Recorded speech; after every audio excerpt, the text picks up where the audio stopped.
This is section 6.2, part B, mean and standard deviation of a linear transformation. Let's consider Pete's Jeep tour again. We could have gone directly from the number of passengers X on the randomly selected Jeep tour to Pete's profit V by using the equation of V is equal to 150 times X minus 100, or the equivalent of V equals negative 100 plus 150X. This linear transformation of a random variable X includes both the transformations that we performed earlier. The first one was multiplication by 100, and then the second one was multiplying by 150, and the second was subtracting 100. In general, a linear transformation can be written in the form of y equals a plus bx, where a and b are constants. The net effect of this sequence of transformations is as follows. So for the shape, neither transformation changes the shape of the probability distribution. For the center, the mean of x is multiplied by 150, then it is decreased by 100. So our mu sub v is 150 times mu sub x minus 100, or negative 100 plus 150 times mu sub x. For the spread, remember you only change the standard deviation if you multiply, not if you add or subtract. So all you would have to do is to find the sigma for your profit. You would just take $150 times the sigma, or the standard deviation, of x. So when you're looking at the transformations for a linear transformation, if y equals a plus bx is a linear transformation of a random variable x, then the probability distribution of y has the same shape as the probability distribution of x itself. Mu sub y is just a plus b times mu sub x, and sigma sub y is equal to the absolute value of b times sigma sub x, since b could be a negative number. Whether we are dealing with data or random variables, the effects of a linear transformation are the same. Note that these results apply to both discrete and continuous random variables. So let's take a look at an example. One brand of bathtub comes with a dial to set the water temperature. When the baby safe setting is selected and the tub is filled, the temperature X of the water follows a normal distribution with a mean of 34 degrees Celsius and a standard deviation of 2 degrees Celsius. Define the random variable Y to be the water's temperature in Fahrenheit. And to go from Celsius to Fahrenheit, we just do 9/5 times C plus 32. When the dial is set on baby safe, what is the new mean and new standard deviation? So since our mean in Celsius was 34 degrees, to find the new mean, or the mu sub y, we're just going to do 9/5 times 34 plus the 32. To find our new standard deviation, or our new sigma, you're just going to do the 9/5 times 2, but remember, adding or subtracting does not change the standard deviation, so we do not need to add the 32. So our new mean would be 93.2 degrees Fahrenheit, and our new standard deviation would be 3.6 degrees Fahrenheit. According to Baby's RS, the temperature of a baby's bath water should be between 90 degrees Fahrenheit and 100 degrees Fahrenheit. Find the probability that the water temperature on the randomly selected day when the baby safe setting was used meets the Baby's RS recommendation, and we're going to show our work. So we had our mean that we just found. Our mu sub y was 93.2 degrees Fahrenheit. And our standard deviation was 3.6 degrees Fahrenheit. So we need to look when our temperature is 90 and when our temperature is 100. So we're going to have to find the z-scores for that. Remember, to find your z-score, you do x minus mu over sigma. So we're going to do 90 minus 93.2 over 3.6, and 100 minus 93.2 over 3.6. The z-score that we are going to get for 90 will be negative 0.89, and the z-score for 100 will be 1.89. From there, remember, you are going to go to your table and you're going to find the areas that correspond. So the area that corresponds with a z-value of 1.89 will be 0.9706.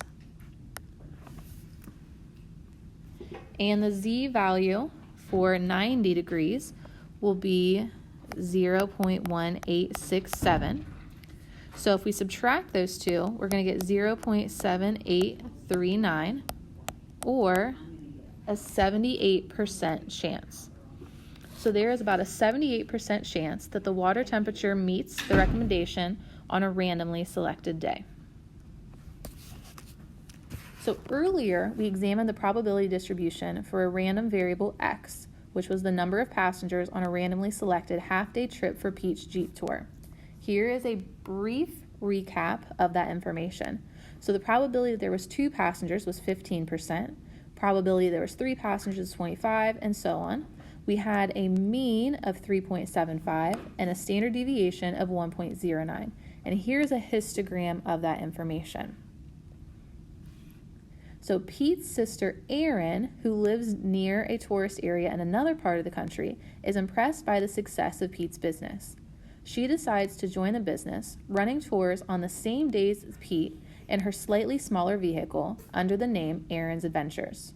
After a year of steady bookings, Erin discovers that the number of passengers Y on her half-day tour have the following probability distributions. So here is all of her information.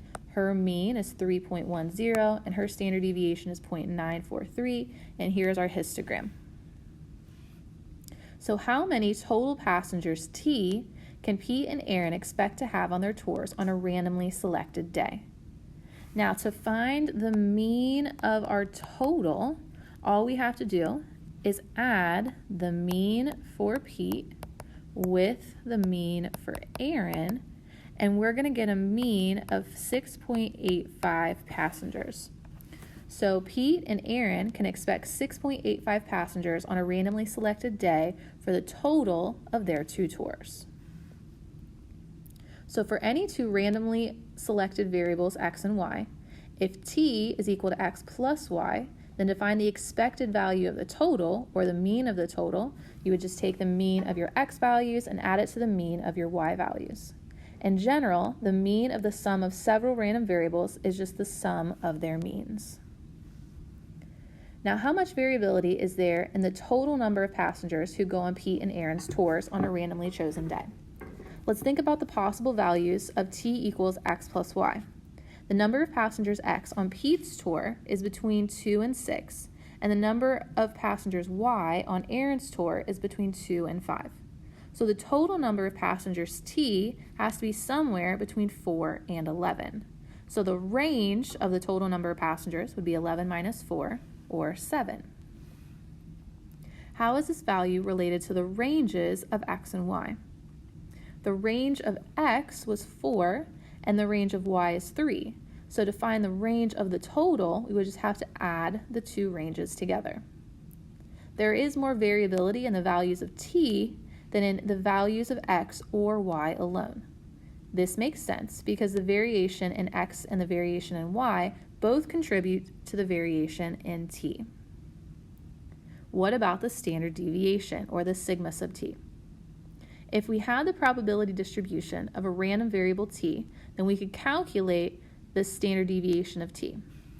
So let's try to construct this probability distribution starting with the smallest possible values. So let's let t equal 4. The only way we could get a total of 4 passengers is if Pete has 2 and Erin has 2. So we know the probability of x equals 2 would be 15% for Pete, and the probability of y equals 2 would be 30% for Erin.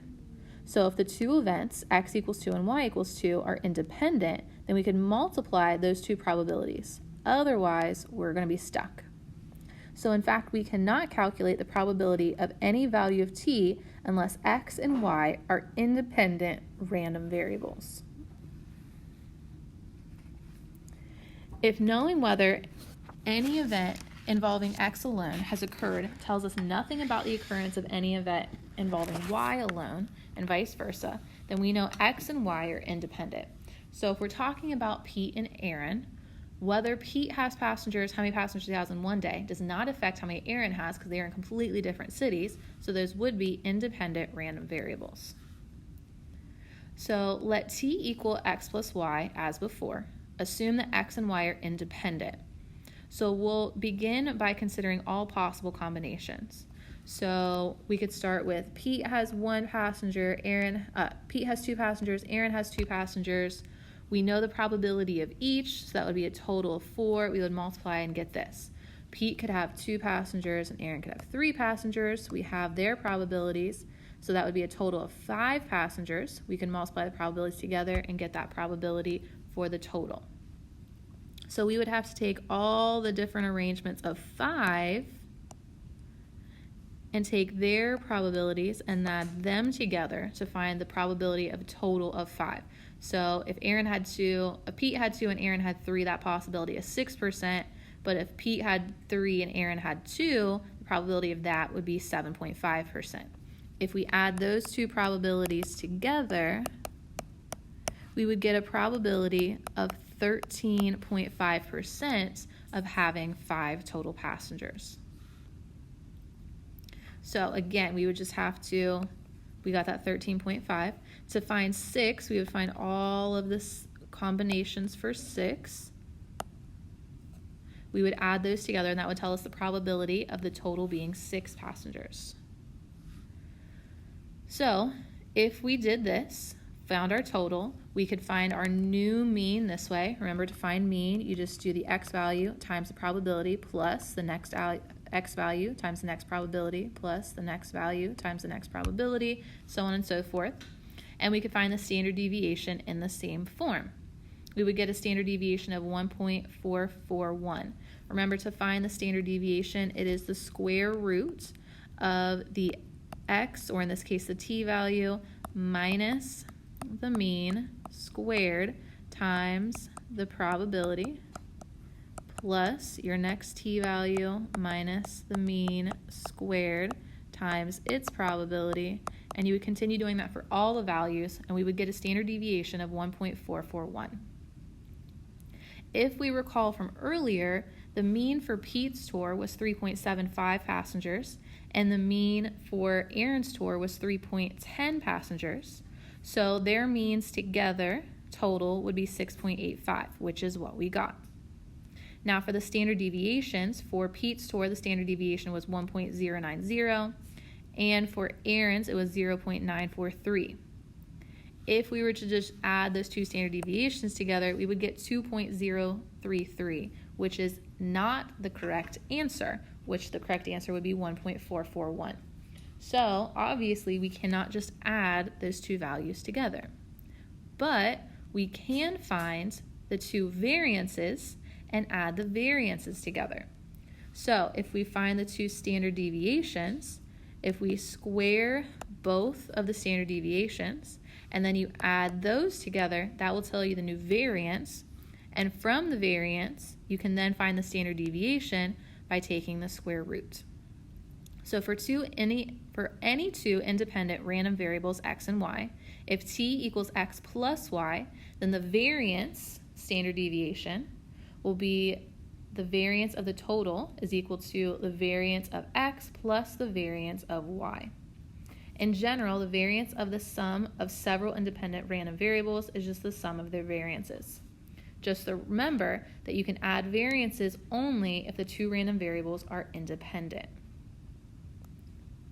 So remember, once you have that variance, to find the standard deviation, you just have to take the square roots. A college uses SAT scores on one criterion for admission. Experience has shown the distribution of SAT scores among its entire population of applicants is such that for the math score, the average is 519 with a standard deviation of 115, and for the critical reading score, the mean is 507 with a standard deviation of 111. What are the mean and standard deviation of the total? So to find the mean of the total, we can just take our two values and we can add them together, and that'll give us 1026. To find the standard deviation, you're first going to find the variance. So we're going to do 115 squared plus 111 squared. Now, if we take both of those values and we square them, so we have the 115 squared and the 111 squared, and we add them together, we're going to get that our variance of the total is 25,546. So to find the standard deviation, we would just take the square root of that total, and we would get a standard deviation of 159.8.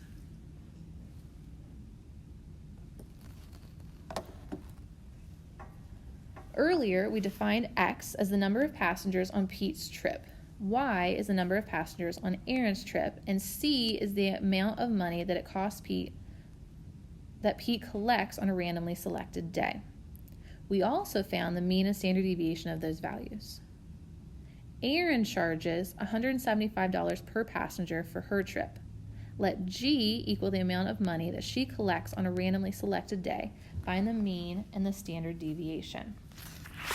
So all we're doing is we're taking her number of passengers and just multiplying it by the cost. So to find our mu sub G, since all we're doing is multiplying, we're just going to do 175 times that 3.10, and we're going to get on average, she brings in $542.50 per day. For standard deviation, again, since we're just multiplying, we're not adding or subtracting anything, we would just take that constant and multiply it by our standard deviation, and we would get our new standard deviation on the amount of money she takes in to be 165.3. Calculate the mean and standard deviation of the total amount of money that Pete and Aaron collect. So, to find the mean, remember you're just going to add the two means together, and we'd expect them total to collect $1,105. To find the standard deviation, you are first going to have to find the variance. And to find the variance, you're going to take the standard deviation for Pete's amount of money he collects squared plus the amount of money that Aaron collects squared. You're going to add those two together, and that will give you the variance. Once you have the variance, you just take the square root, and that will give you the standard deviation. So on average, Pete and Aaron expect to collect a total of $1,105 per day, with a standard deviation from the average of about 232.31. We can extend our rule for adding random variables to situations involving repeated observations from the same chance process. For instance, suppose a gambler plays 2 games of roulette, each time placing a $1 bet on either red or black. What can we say about his total gain or loss from playing 2 games? So earlier we showed that if X is equal to the amount gained on a single $1 bet on a red or black, then the mean that they would gain is a negative 5 cents, and the standard deviation would be $1. Since we're interested in this player's total gain over 2 games, we're going to define X sub 1 as the amount of money from the first game, and X sub 2 as the amount of money gained from the second game. So his total would be his X sub 1 plus his X sub 2. Since both X sub 1 and X sub 2 have a same probability distribution as X, so therefore their mean is negative 0.05 and the standard deviation is $1, we can get the total for the 2 games, negative 5 cents plus negative 5 cents. We would expect in total that they would lose 10 cents. But to find that standard deviation, each game is independent, so we can find the standard deviation, and we would do the standard deviation squared to get the variance, plus the standard deviation for the second one squared, and that would give a variance of $2. But remember, once you have the variance, to find the standard deviation, you just take the square root, and we would say that the standard deviation for the player's total gain would be $1.41. At the beginning of this section, we asked whether a roulette player would be better off placing 2 separate $1 bets on red or a single $2 bet on red. Now, the player's total gain for two $1 bets on red was a loss of 10 cents and a standard deviation of $1.41. Now, think about what happens if the gambler places a $2 bet on red in a single game. Since the random variable x represents a player's gain from a $1 bet, a random variable y would be 2 times x would represent the gain from a $2 bet. So the mean for a $2 bet would be $2 times the mean for a $1 bet, which would still have them losing 10 cents for one $2 bet. That's the same as his expected gain from playing 2 games of roulette with $1 bets each. But the standard deviation for one single $2 bet would be $2 times the standard deviation for a $1 bet, which is 2 times 1, which is $2. So if we compare this to our standard deviation of 1.41, there is more variability if you play a single $2 bet than if you place 2 $1 bets. Let's check our understanding. A large auto dealership keeps track of sales and lease agreements made during each hour of the day. Let X be the number of cars sold and Y equals the number of cars leased during the first hour of business on a randomly selected Friday. Based on previous records, the probability distribution of X and Y are as follows. We need to find and interpret the mean of the total. Remember, to find the mean of the total, we can just take the two means and add them together. So this is going to give us 1.8. So on average, we expect that the dealership will sell or lease 1.8 cars in the first hour of business on Fridays. Compute the standard deviation of the total, assuming that X and Y are independent, and we need to show our work. So to find the variance first, you take the standard deviation of the first one, or cars sold squared. You're going to take the standard deviation of cars leased squared, and you're going to add them together. So if we do 0.943 squared plus 0.64 squared, this is going to give us 1.298849. Now, to find the standard deviation, we just take the square root of that answer,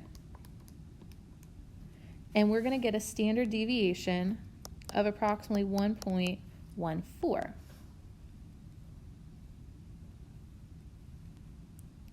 The dealership's manager receives a $500 bonus for each car sold and a $300 bonus for each car leased. Find the mean and standard deviation of the manager's total bonus and show your work. So first, we need to find the mean. So we're going to do $500 times the mean of cars sold plus $300 times the mean of cars leased, and together that'll give us $760. For the standard deviation, we would do 500 squared times the standard deviation squared plus 500, this should be 300 squared, not 500, 300 squared times 0.64 squared, take the square root of that, and that should give us a total of $509.09 for the standard deviation.